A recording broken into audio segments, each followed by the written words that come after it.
নমস্কার বন্ধুরা, welcome back to my channel. শুরু করছি একটি ভিডিও।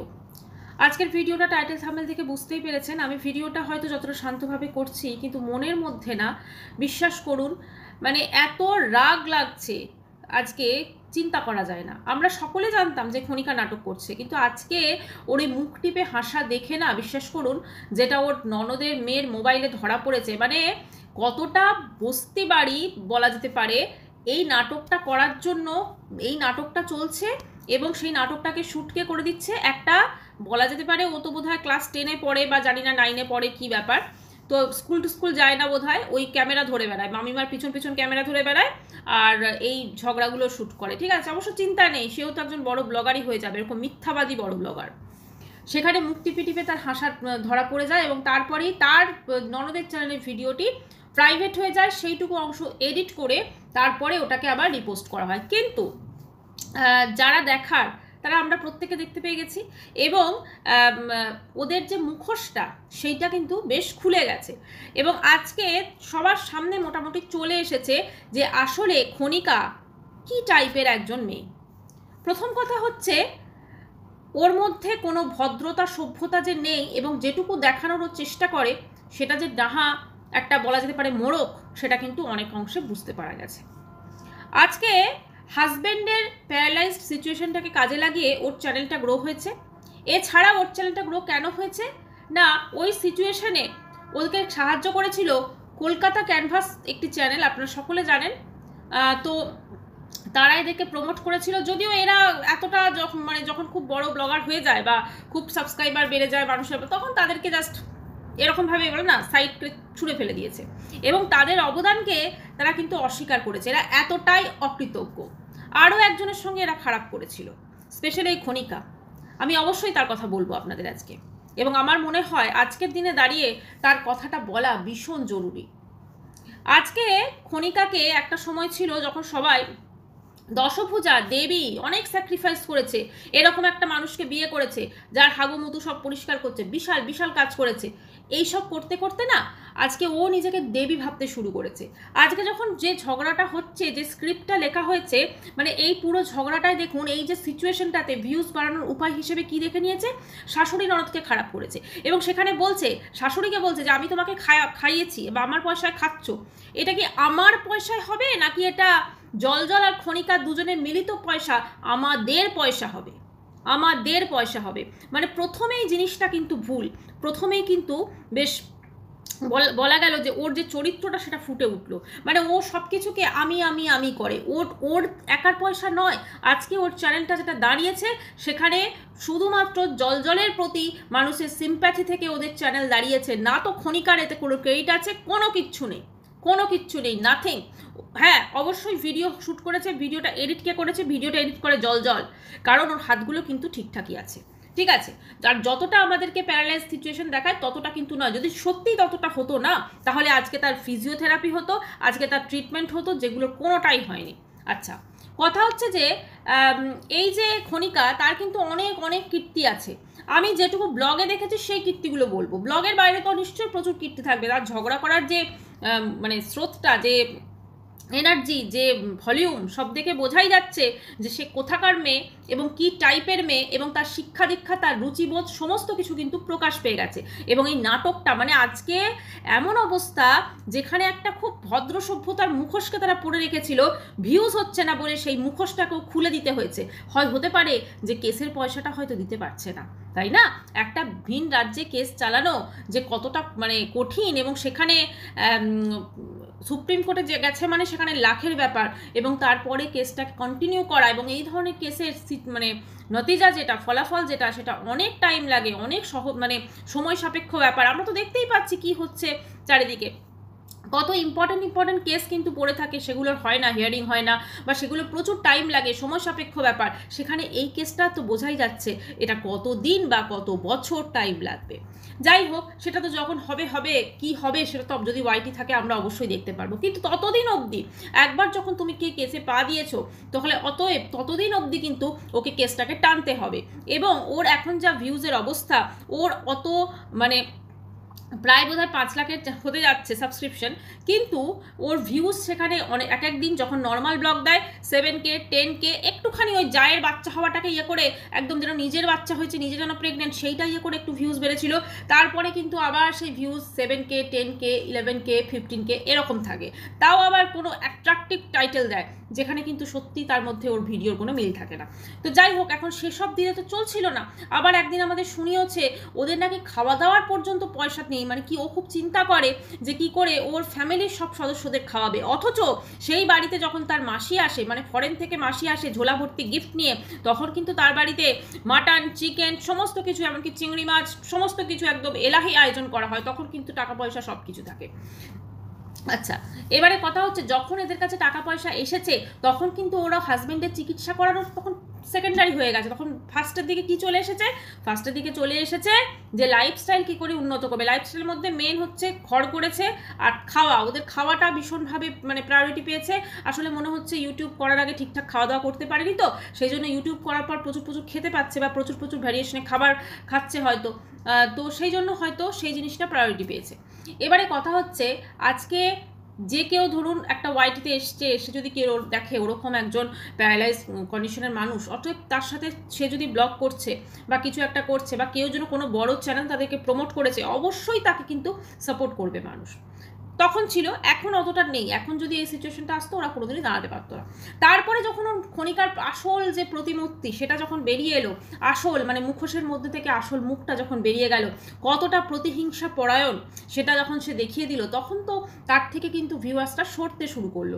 এবং সব থেকে যেটা বিরক্তিকর, এবং আমিও স্পেশালি ওর ব্লগ দেখা কেন বন্ধ করেছি এবং আজকে আমি ওকে আনসাব করে দিয়েছি, কারণ আমি ওর ব্লগ আর যেটুকু প্রয়োজনে আমার দেখার দরকার হবে সেটুকু দেখবো, না হলে আমি যেন আর পরে যখন এই নাটকটা তো বেশি দিন চালাতে পারবে না, তো পরে যখন হবে আমি ওর ব্লগ দেখতে আর চাই না ইনফ্যাক্ট। এবং আমিও আপনাদের সকলকে অনুরোধ করবো, আপনারা অবশ্যই সকলে আমার আগের ভিডিওটা দেখে অনেকেই জানিয়েছেন যে ওকে আনসাব করেছেন, এবং অবশ্য করে রিপোর্ট করুন চ্যানেলে, কারণ এরকম ধরনের তুমি ঝগড়া করছো, যা কিছু করছো, তুমি সোশ্যাল মিডিয়াতে নেগেটিভিটি ছড়ানোটাও কিন্তু একটা ক্রাইম।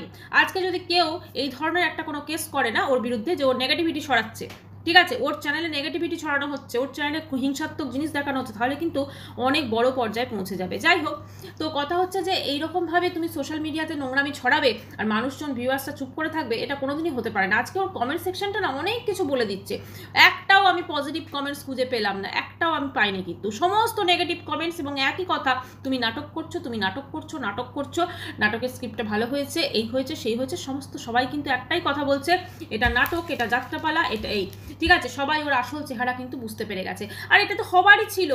আজকে ধরুন আপনার সঙ্গে আমার ঝগড়া হচ্ছে, আমি ক্যামেরা নিয়ে আপনার ঝগড়াটা শ্যুট করছি, তাহলে কি আপনি আমার ক্যামেরাতে একটা পাঞ্চ মারবেন না? ওর শাশুড়ি ওখানে দাঁড়িয়ে আছে, ননদ ওখানে বসে ঝগড়া করছে, অথচ সেই ঝগড়াটা শ্যুট হচ্ছে, অথচ তারা ক্যামেরাটাতে কোনো পাঞ্চ মারছে না, এমনকি বা ঘুষি মারছে না, এমনকি যখন খনিকাও এই ধরনের জিনিসগুলো ছুঁড়ে ফেলছে বা ইয়ে করছে, তার ননদের মেয়ে শ্যুট করছে, খনিকা এসে তার ক্যামেরাটা সরিয়ে নিচ্ছে না, কোনো রকম কোনো কিছু হচ্ছে না, তাহলে এইগুলো তো সব কিছুই একটা সাজানো নাটক, সেটা তো অবশ্য করেই বোঝা যাচ্ছে। এবারে আজকে আমি এমন একজন ব্লগারের কথা বলবো, তিনি আর আমাদের মধ্যে নেই। আপনারা হয়তো অনেকেই জানেন কস্তুরীদির ট্রিটমেন্টের জন্য আমাদের সকলের কাছে তার কিডনিটা চেঞ্জ করার কথা ছিল, কারণ তার দুটো কিডনি খারাপ হয়ে গেছিলো। তো ডোনার হয়তো উনি পেয়েছিলেন, কিন্তু যেটা হয় একটা কিডনি চেঞ্জ করা মানে প্রচুর সেটা মানে একটা ব্যয় সাপেক্ষ ব্যাপার। তো যাই হোক, উনি প্রত্যেকটা ইউটিউবারকেই উনি পার্সোনালি ফোন করে উনি বলেছিলেন কথাটা যে তাদের চ্যানেলে অন্তত মানুষের কাছে এই জিনিসটা বলার জন্য। সেরকমই খনিকাকে ফোন করা হয়, মানে ওদের দুজনের জন্য খনিকার ফোন মোবাইল নাম্বার ছিল, সেখানে ফোন করা হয়। তো খনিকা ফোনটা তুলে অত্যন্ত খারাপ ব্যবহার করে এবং একটাই মানে নিজেকে একটা সেলিব্রিটি মনে করে, যেখানে কিন্তু খনিকার থেকেও অনেক বেশি শিক্ষিত, অনেক বেশি বুদ্ধি রাখে, অনেক বেশি সুন্দর, অনেক বেশি মানে জানে ওয়াইটি সম্পর্কে, তারা সেই মানুষটাকে চূড়ান্ত অপমান করে, ঠিক আছে, এবং বলে এরকম নাকি যখন তখন ফোন করা যায় না, ওকে নাকি যখন তখন কেউ ফোন করতে পারবে না, বিশাল সেলিব্রিটি হয়ে গেছে। তো যাই হোক, কস্তুরীদি নিজে কিন্তু তার চ্যানেলে কিন্তু এই কথাটি বলেছেন, এবং আপনারা যদি ওনাকে চেনেন তো অবশ্যই ওনার চ্যানেলে গিয়ে আপনারা দেখতে পারেন, এই ভিডিওটি কিন্তু এখনও আছে। এবং উনি খুব দুঃখ পেয়েছিলেন এই ব্যাপারটাতে। তো যাই হোক, তারপরে ওর হাজব্যান্ড রিয়েলাইজ করে যে ইনি তো সেই কস্তুরীদি। তারপরে তাকে ফোন করা হয় এবং তখন বলে যে আমি নাকি চিনতে পারিনি। কিন্তু শুরুতেই যেভাবে খনিকা তার সঙ্গে ব্যবহার করেছিল, আসলে চূড়ান্ত অশিক্ষিত, এবং মনে হয় না কোনো রকম শিক্ষা দীক্ষা আছে এবং কোনো রকম সংস্কারও আছে, কোনো কিচ্ছু নেই। জাস্ট এখন এই হাজব্যান্ডের প্যারালাইজ কন্ডিশন দেখিয়ে নিজেকে হিরোইন মনে করছে, এটাই হচ্ছে আসল কথা। আর নিজেকে দেবী মনে করছে, কারণ কমেন্টস বক্সে গিয়ে সবাই ওকে তুমি এই, তুমি সেই, তুমি এই, তুমি খুব ভালো, তুমি কি স্যাক্রিফাইস করেছো। আরে ওর হাজব্যান্ডকে কেন বিয়ে করেছে, বা সত্যি কি প্যারালাইজড হওয়ার আগে বিয়ে করেছে নাকি প্যারালাইজড হওয়ার পর বিয়ে করেছে, এটা তো আমরা কেউ জানি না। ও আমাদেরকে যে গল্প শুনিয়েছে আমরা সেটা শুনেছি। তো জানি না কি ব্যাপার, কি সিচুয়েশন ছিল। তো যাই হোক, সেটা করেছে, সেই লাইফটাকে সে নিজেই চুজ করেছে। তারপরে সে নিজের ঢাক নিজেই পিটিয়েছে। তো নিজেকে যে হিরোইন মনে করছে, ঠিক আছে। তো আলটিমেটলি কিন্তু ব্যাপারটা তা নয়। ব্যাপারটা হচ্ছে সমস্ত মানে এই যে চ্যানেলটা ওদের দাঁড়িয়ে ছিল, এখন কিন্তু চ্যানেলটা দাঁড়িয়ে নেই। ভিউজ হয়তো হচ্ছে, আবার কিন্তু চ্যানেলটা যে পড়বে না, মানে এইবারে আর কি হবে যখন পড়বে, কারণ মানুষের ভালোবাসার হাতটা যদি উঠে যায়। এই যে মামুন, আনহ্যাপি মামুন, আপনারা সবাই জানেন, তার চ্যানেলে তো হয়ে গেছিল না 4 লাখ সাবস্ক্রিপশন, কিন্তু সবাই তাকে আনসাব করে দিয়ে এখনও কিন্তু 4 লাখ হয়নি। দেখবেন এখন কিন্তু তার ভিউজ আবার যেইকে সেই চলে এসেছে। কাজে এইটা মানুষের ভালোবাসার হাত একবার উঠে গেলে না, সেটাকে পুনরায় ফিরিয়ে আনাটা সত্যিই খুব কষ্টকর, এবং সেই জায়গাতে নিজেকে বসানো সেটা সত্যিই খুব কষ্টকর। যাই হোক, ওদের সংসারে যে কিছুই হয়নি, সেটা সব থেকে বড় প্রমাণ হচ্ছে আজকের ভিডিও, যেখানে খনিকা রীতিমতো মুখ টিপে টিপে হাসছিল, হেসে জাস্ট ওটা শ্যুট করছিল। এবং আমি অবাক হয়ে যাচ্ছি একটা ব্যাপার এটা ভেবে, যে যখনই ঝগড়া হচ্ছে তার ননদের মেয়ে সবসময় বাড়িতে অ্যাভেলেবেল থাকছে, তাহলে কি স্কুল যাওয়া ছেড়ে দিয়েছে? কখন ঝগড়া হবে, কখন তাকে ক্যামেরাটা খুলে শ্যুট করতে হবে, সেটা মানে তার জন্য বাড়িতে সবসময় থাকছে, এটাও হতে পারে। আর একটা জিনিস আমার খুব অবাক লাগছে, যে ঝগড়াটা কিন্তু মানে ধরুন আমরা নর্মালি কি হয়, ঝগড়া হয়তো হঠাৎ করে শুরু হয়ে যায়, কিন্তু এরা কিন্তু সমস্ত ক্যামেরা সেট করে মোবাইল টোবাইল একদম ভিডিও মোডে খুলে তারপরেই কিন্তু ঝগড়া শুরু হচ্ছে।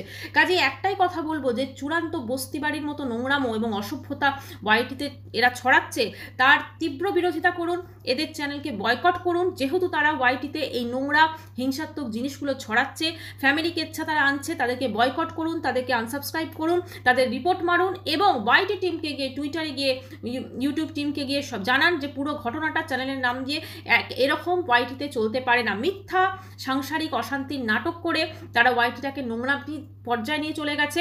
তারা যেটা করছে, ঝগড়া করুক, ঝাঁটি করুক, যাই করুক, সেখানে তারা নিজের ফ্যামিলিতে রাখুক, সেইটাকে কেন তারা বাইরে স্প্রেড করছে, এটাই হচ্ছে মেন কথা।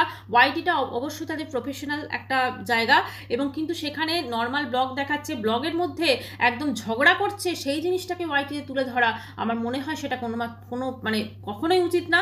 এবং পার্টিকুলার দিনের একটা টাইমে একদম টাইম টু টাইম ভিডিও চলে আসছে, 9টাও বাজছে না, ভিডিও চলে আসছে। এর ভিডিও আসার পরেই ননদের ভিডিও আসছে।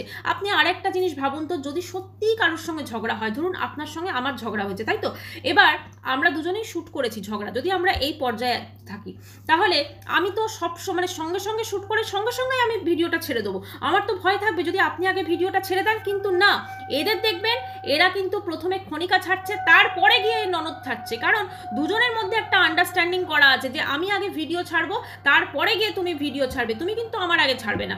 কাজেই এই জিনিসটা আমাদের ভাবতে হবে। এখনো যারা চোখে পট্টি বেঁধে পড়ে আছেন, প্লিজ চোখটা থেকে পট্টিটা খুলুন এবং দেখুন, খনিকা মহান দেবী নয়, সে অত্যন্ত ধূর্ত, অত্যন্ত অশিক্ষিত, অত্যন্ত কালচারবিহীন একজন অসভ্য নোংরা মহিলা। এটা আমি বলতে আজ বাধ্য হলাম। আমি আমার ভিডিওতে কোনোদিন আজ অব্দি কোনো রকম কোনো স্ল্যাং ইউজ করিনি, আর না তো কখনো করবো, কিন্তু আজকে ওকে এটা আমি বলতে বাধ্য হলাম, কারণ আজকে ওর যে ভিডিও আমরা দেখেছি, যেখানে মুখ টিপে হাসা, সেটা দেখে ভীষণ রাগ ধরছে। বিশ্বাস করুন, নিজেকে কন্ট্রোল করতে পারছি না। এত বড় অসভ্যতা আমি ওয়াইটিতে করা কোনোভাবেই চলবে না। আর এটার জন্য আপনারা সবাই প্রোটেস্ট করুন, ওদের চ্যানেলকে বয়কট করুন, রিপোর্ট মারুন, আনসাবস্ক্রাইব করুন। এইরকম ভিডিও যদি ওরা দেয়, তাদের এটা কোনোভাবেই মেনে নেবে না। নর্মাল ব্লগ দিক, ব্লগে কি করছে ওকে, কিন্তু এই ধরনের ভিডিও ওয়াইটিতে চলবে না, পরিষ্কার কথা। ফ্যামিলি কেচ্ছা ওয়াইটিতে দেখানো চলবে না। এইভাবে একটা করে কেচ্ছা শুরু হবে, আর নোংরামি চূড়ান্ত সীমায় পৌঁছে যাবে, তারপর ভিউজ কামিয়ে তারপরে হয়ে যাবে, বা এরকমভাবে চলতে পারে না। অনেক নতুন নতুন ব্লগার আসছেন, অনেক ভালো ভালো ব্লগার আছেন পুরনো, তাদের ব্লগ দেখুন, তাদের ভিউজ দিন। আজকে তারাও কিন্তু অনেক সুন্দর সুন্দর ব্লগিং করেন এবং আমি অনুরোধ করব যদি সেই ধরনের কোনো ব্লগার আমার ভিডিওটি দেখেন অবশ্যই তারা কমেন্টস করুন এবং যারা আছেন তারা সবাই কিন্তু এইটার বিরুদ্ধে এবার প্রোটেস্ট করুন। এই ধরনের ফ্যামিলি কেচ্ছা কিন্তু ওয়াইটিতে দিনের পর দিন চলতে পারে না, আর এটা যে হচ্ছে এটা চূড়ান্ত নাটক সেটা অবশ্যই বোঝা গেছে। তাই এই চ্যানেলটিকে আর দেখবেন না, এটাকে রিপোর্ট করুন, আনসাবস্ক্রাইব করুন এবং এদের কোনো ভিডিও দেখার কোনো প্রয়োজন নেই। আমরা যারা কন্ট্রোভার্সি ক্রিয়েটার আছি আমরা দেখতে বাধ্য, আমরা ভিডিও দেখে আপনাদের কাছে খবর পৌঁছে দেবো, কিন্তু আপনারা যদি এই ধরনের ভিডিও দেখেন এবং ভিউজ দেন তাহলে কিন্তু ওদেরই আপনারা বারবারন্ত করে দিচ্ছেন। একটা 60K 70K ভিউজ হলে তার তো অবশ্যই নেক্সট দেখবেন কালকেও চলে আসবে, সকাল 9টা বাজার আগে দেখবেন চলে আসছে খনিকা, ফার্স্টে খনিকা আসবে তারপরও ননদ আসবে, ঠিক আছে, এবং একদম পুরো সমস্ত ঠিকঠাক করা আছে। তাই একটাই বলবো, এদের নোংরামি দিনের পর দিন এইভাবে চলতে পারে না, কোথাও না কোথাও একটা স্টপ হওয়া ভীষণভাবে প্রয়োজন। আর তার জন্য আপনারা যা ভিউয়ার্সরা আছেন আপনাদের এগিয়ে আসতে হবে, আমরা সমস্ত কন্ট্রোভার্সি ক্রিয়েটারদেরও এক হতে হবে এবং এই ধরনের নোংরামি থেকে জাস্ট আমরা এগুলোকে কিভাবে নিশ্চিহ্ন করা যায় এটাই আমরা চেষ্টা করব। তো চলুন বন্ধুরা, আজকের ভিডিওটা আমি এখানেই শেষ করছি। আর সব থেকে শেষে আমি একটা কথাই বলি, আজকের ভিডিওটাতে হয়তো আমি কোনো স্ল্যাং ইউজ করিনি, বাট হয়তো আমি এমন কিছু কথা বলেছি যেগুলো সত্যি আমার আমি এতদিন কোনো ভিডিওতে বলিনি, কিন্তু আমি বলতে বাধ্য হয়েছি আজকে, কারণ খনিকার আজ যে রূপ আমি দেখেছি বিশ্বাস করুন আমি সত্যিই আর এটা দেখে নিজেকে কন্ট্রোল করতে পারিনি। ব্যাস, তো যাই হোক ভিডিওটি এখানে শেষ করছি, কালকে দেখা করবো নতুন একটি ভিডিও নিয়ে। ততক্ষণের জন্য চ্যানেলটি সাবস্ক্রাইব করার অনুরোধ রইল, আর যখন সাবস্ক্রাইব করবেন অবশ্যই বেল আইকনটা প্রেস করবে, তাহলে আমার ভিডিও নোটিফিকেশন সব থেকে আগে আপনার কাছে পৌঁছে যাবে। বাই।